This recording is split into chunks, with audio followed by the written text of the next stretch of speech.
Bonjour tout le monde. Bon, aujourd'hui je sais que la caméra n'est pas droite, je l'ai posée là où je pouvais, j'ai pas de support particulier, donc vous imaginez que je suis droite comme ça quoi. Enfin bref, aujourd'hui je vais vous parler de ma routine de sport du moment. Alors pendant ces dernières années j'ai fait de la course à pied, j'ai fait un peu de gym à l'intérieur et j'ai surtout fait beaucoup de vélo depuis 2 ans et demi. Et voilà, le vélo c'est ce que je fais 99% du temps. Après des fois je cours aussi, ça m'arrive exceptionnellement de faire de l'escalade ou de la natation, des petits machins comme ça à droite à gauche, mais grosso modo c'est du cyclisme.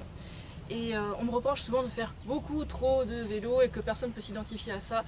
Et regardez ce que je fais sur Strava depuis quelques mois et vous verrez que je m'entraîne très peu en fait.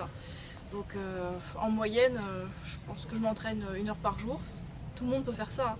Le matin, le soir, enfin, tout le monde peut trouver 1 heure par jour pour faire du sport. Que ce soit, je sais pas, de la danse, de la course à pied, du vélo, ou des trucs qui sont assez faciles à caser au final, hein. Pas besoin de forcément d'avoir beaucoup d'équipement. Et donc voilà, je m'entraîne à peu près 1 heure par jour, c'est une moyenne sur une semaine. Et ma nourriture, elle est absolument la même. C'est toujours riche en glucides, pauvre en graisse, dans des proportions 90-10, donc au moins 80% de glucides. Et ça marche toujours aussi bien, j'ai pas grossi, donc les mauvaises langues. Tout ça pour dire que, quelle que soit ma routine sportive, je mange pareil. Par contre, la seule chose qui change, c'est ma faim. Et vu que j'ai moins faim quand je fais moins de sport, ben, je mange moins. Et du coup, je m'auto-régule. Je trouve ça assez facile en fait. Et que dire d'autre? Point de performance, est-ce qu'il y a des trucs qui ont changé? Bah oui, quand je me concentre moins sur ma routine sportive, je vais faire moins de performance, ça c'est clair. Après, il y a des manières plus ou moins intelligentes de s'entraîner. Et bon, au départ, je m'entraînais pas de manière super intelligente, je vous avoue. Je faisais surtout des kilomètres juste pour rouler quoi. Et puis après, vu que je veux devenir rapide, j'ai commencé à faire des trucs qui étaient un peu plus intelligents pour moins perdre mon temps et puis avoir des résultats, des performances de manière plus efficace. Ouais, c'est un peu la jungle, il y a des trucs qui tombent. Donc vous savez que mon chéri il est coach en cyclisme, donc pour ceux qui sont intéressés vous allez voir son site directement. Je mets un lien sur la description de la vidéo. Mais alors moi je suis pas exactement tout ce qu'il me propose parce que c'est vraiment bon, c'est difficile hein. Et je suis pas super motivée non plus pour avoir mal. Et le truc c'est que il n'y a pas de secret, si on veut être plus rapide, plus performant, ben, à un moment il faut accepter de souffrir, voilà, c'est clair. Mais après, je ne fais pas d'intensité tous les jours, loin de là. Moi, je fais d'intensité 1 ou 2 fois par semaine, bon, c'est d'ailleurs ceux qui préconisent. Et ça suffit en fait, pas besoin de faire de l'intensité comme un fou et d'avoir un burn-out en quelques semaines, parce qu'on y va trop fort. En fait, ce que je fais, c'est absolument durable, donc alimentation saine tout le temps, pas manger mal, faire des jeûnes, manger mal, faire des jeûnes intermittents, manger mal, faire une cure de jus ou des trucs comme ça. Non, ça je fais pas du tout. Je mange sainement tout le temps et ça me permet de me faire plaisir tout le temps aussi. Et je fais du sport de manière raisonnable, un truc qui est durable, un truc que je vais pas abandonner au bout de quelques semaines ou quelques mois, quoi. Et ce que j'ai toujours, c'est trouver un sport que vous aimez pratiquer, parce que sinon ça va pas durer longtemps. Et la motivation intérieure-extérieure, c'est du pipeau, ça n'existe pas, quoi. Vraiment, il faut trouver un truc qui fonctionne pour vous, et c'est les habitudes qui vont faire de vous ce que vous allez devenir. Waouh, c'est quoi cette phrase? Donc bref, vous voyez, j'ai des habitudes, ça fait des années que je fais ce que je fais, et je suis stable.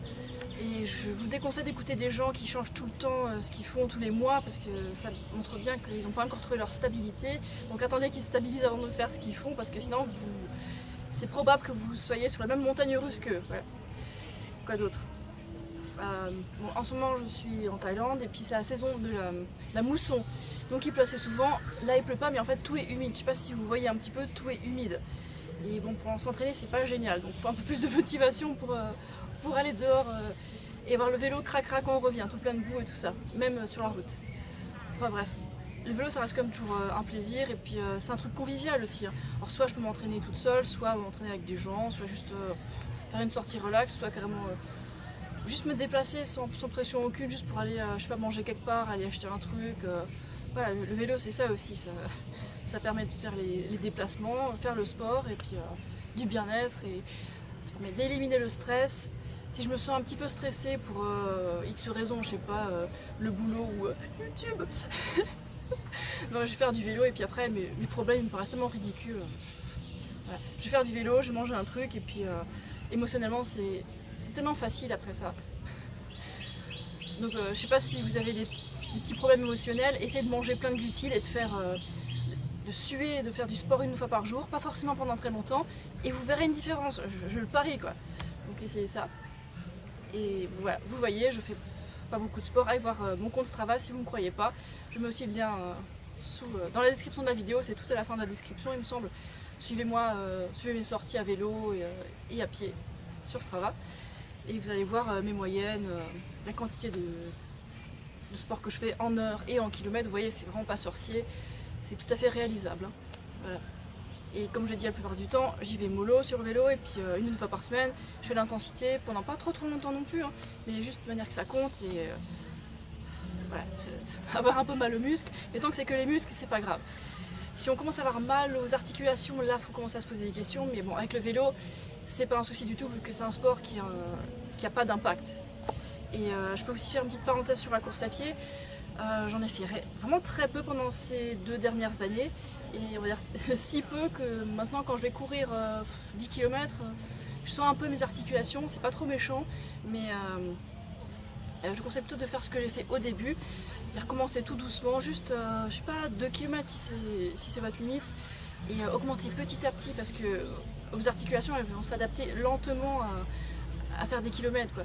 Si c'est votre but, hein, mais c'est juste si votre but c'est juste de perdre du poids ou d'être en forme, bon, c'est pas la peine de faire des marathons non plus. Au contraire, je suggérerais plutôt de faire je sais pas, du 5 km quand vous allez courir dans une journée, ça suffit. Pas besoin de faire plus. Hein. Et si vous faites ça régulièrement, bah, c'est là que vous aurez des résultats. Quoi.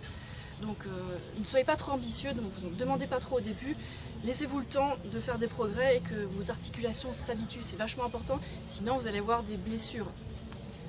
Ouais, donc, regardez un peu les gens qui croient qu'ils progressent trop vite en course à pied, ben, ils finissent par avoir des blessures et puis après bon, ils sont frustrés parce qu'ils ne peuvent plus faire de sport parce qu'il faut qu'ils guérissent. Mais il vaut mieux prévenir que guérir, donc soyez raisonnable et puis voilà, comme ça ce sera durable. J'aime bien ce mot durable. C'est comme le développement de la planète. On aimerait bien que c'est durable.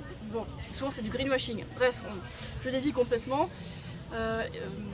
Dites-moi ce que vous faites comme sport dans la description de la vidéo, est-ce que ça vous plaît, est-ce que vous conseillez ou pas, voilà. Parce que je sais bien qu'il n'y a pas que la course à pied et le vélo dans la vie, moi c'est mon dada mais vous c'est peut-être autre chose, hein, donc dites-nous ce que vous faites, et si jamais vous avez une chaîne YouTube qui parle de sport par exemple, partagez-le comme ça, entre sportifs, on pourra se donner des idées, voilà. Allez je vous laisse, ciao.